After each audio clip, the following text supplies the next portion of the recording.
สวัสดีทุกคนวิดีโอนี้อาจารย์จะมานำเสนอ8ประโยคเอาตัวรอดในเวลาไปซื้อเครื่องนะทุกคนต้องรู้นะเวลาไปซื้อเครื่องไปช้อปปิงอยู่วิดีโอนี้อย่าลืมแชร์ไว้เรียนทุนคืนไปย้อนหลังเด้อและมีแต่เว้าตามหลังอาจารย์เลยโอเคและประโยคที่1เลยเนาะ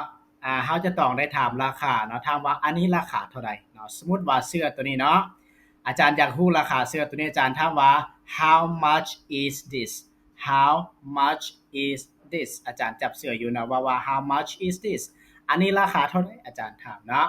แล้วทีนี้อาจจะเป็นเจ้าของห้านเนาะสมมุติว่าราคา20,000 กีบเนาะเขาเชื่อว่า it is 20,000 กีบ it is 20,000 กีบหรือว่าอาจจะเป็นราคาเป็นเงินบาทบ่หรือว่าเป็นเงินดอลลาร์บ่สมมุติเนาะเป็นเงินดอลลาร์เนาะ$50เดี๋ยวนะมันราคา$50เฮาก็ว่า it is $50 it is $50 หรือว่าเขาเชื่อว่าราคาเสื้อตัวนี้เนี่ยราคา100บาทบ่แม่น$100สมมุติเนาะ it is $100 เนาะ it is $100 ก็คือ$100เนาะแล้วรู้สึกว่ามันแพงเนาะตามเดียวเฮาอยากได้เป็น50บ่40บ่อย่างที่แต่ว่ามันแพงเนาะว่าแพงเกินไปเฮาว่า it's too expensive it's too expensive it's too expensive เพราะว่าอันนี้ราคามันแพงเกินเนาะในกรณีที่ว่าเฮาอยากขอส่วนลดบัดนี้มันรู้สึกว่าราคามันแพงเฮาว่าโอ้มันแพงเกินเนาะขอส่วนลดได้บ่เนาะ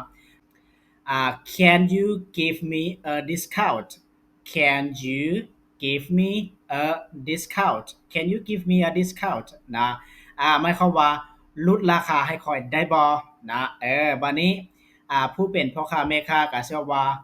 yes of course บ่หรือว่า no I cannot นะถ้าว่า yes of course หมายความว่าได้ no I cannot หมายความว่าบ่ได้เนาะจังซี่นะและบัดนี้ถ้าว่าได้เนาะสมมุติว่าเขาลดให้$10เดี๋ยวนะ I will give you $10 เดี๋ยวนะเฮาสิลดให้$10เดี๋ยวเนาะโอเคค่อยสิเอาเด้อบัดนี้นะบอกว่าประโยคว่าค่อยสิเอาบัดนี้นะบอกว่า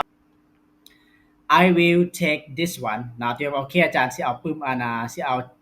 เสื้อตัวนี้เด้อว่า I will take this one I will take this one ก็คือค่อยสิเอาตัวนี้แหละนะโอเคค่อยสิเอาตัวนี้ว่า I will take this one โอเคแล้วบัดนี้โอเคตัวอย่างเนาะเสื้อตัวนี้นี่เฮารู้สึกว่าเฮาสิเอาแบบนี้แต่ว่ามีแบบอื่นบ่ที่ว่าเป็นเบอร์มันน้อยกว่านี้บ่หรือว่าเบอร์ใหญ่กว่านี้บ่ถ้าว่าถามเบอร์ใหญ่กว่านี้ถามว่าDo you have a bigger size? Do you have a bigger size? Do you have a bigger size? ถามว่าเจ้ามี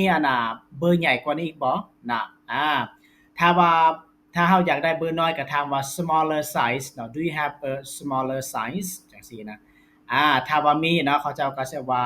Yes we have it นะก็ว่ากันไปพวกนี้นะโอเคหลังจากนั้นนะหลังจากที่เฮาถามตัวนี้เขาเจ้ามีแล้วเฮาสิเอาแล้วนะบัดนี้เฮาสิจ่ายเงินแล้วเนาะเขาสิถามเฮาตื่มอีกว่าต้องการอิหยังเพิ่มบ่หรือว่าต้องการหยังเพิ่มอีกบ่เขาสิถามว่า anything else anything else anything else anything else ต้องการหยังเพิ่มบ่นะถ้าว่าเฮาต้องการก็ว่า okay I'm looking for something อีหยังก็ for t-shirt บ่อีหยังก็ว่ากันไปpants บ่scarf บ่ก็ว่ากันไปที่เฮาต้องการอีกเนาะแต่ถ้าเฮาบ่ต้องการว่าเฮาบ่ต้องการว่า that's all thank you that's all thank you that's all thank you ก็คือโอเคได้แล้วขอบใจนะพอแล้วขอบใจประมาณนี้อันนี้คือเวลาที่เฮาจะเอามานำใส่เอาตัวรอดในการใส่ไปช้อปปิงเนาะโอเคแล้วตัวนี้ก็คือถ้าว่าผู้ใดอยากศึกษาเพิ่มเติมอยากเรียนรู้หลายกว่านี้เนาะอาจารย์แนะนำปึ้มตัวนี้เลยเด้อปึ้มตัวนี้จะเป็นปึ้มฝึกสื่อสารใช้วันชีวิตประจำวันเลยมันจะมีแบบนี้แหละมันจะมีแบบประโยคสนทนาแบบนี้นับตั้งแต่การทักทายการแนะนำตัวการทำความรู้จักใช้ในการตลาดการซื้อขายอยู่ร้านอาหารบ่โรงแรมบ่อยู่โรงเรียนบ้านพักจังซี่หรือว่าอยู่ร้านขายเครื่องดื่มร้านขายร้านนวดร้านสปาร้านตัดผมก็มีหมดอยู่ในปึ้มตัวนี้ปึ้มตัวนี้จะเป็นจะเป็นของว่าจะเป็นตำราที่จะช่วยให้เจ้าฝึกเว้าภาษาอังกฤษได้อย่างคล่องแคล่วได้อย่างชัดเจนในชีวิตประจำวันเนาะราคา 199,000 กีบเด้อ 199,000 กีบเนาะผู้ใดอยากได้แล้วพิมพ์มาสั่งซื้อด่วนเลยโอเคเอาเจอกันขอบใจ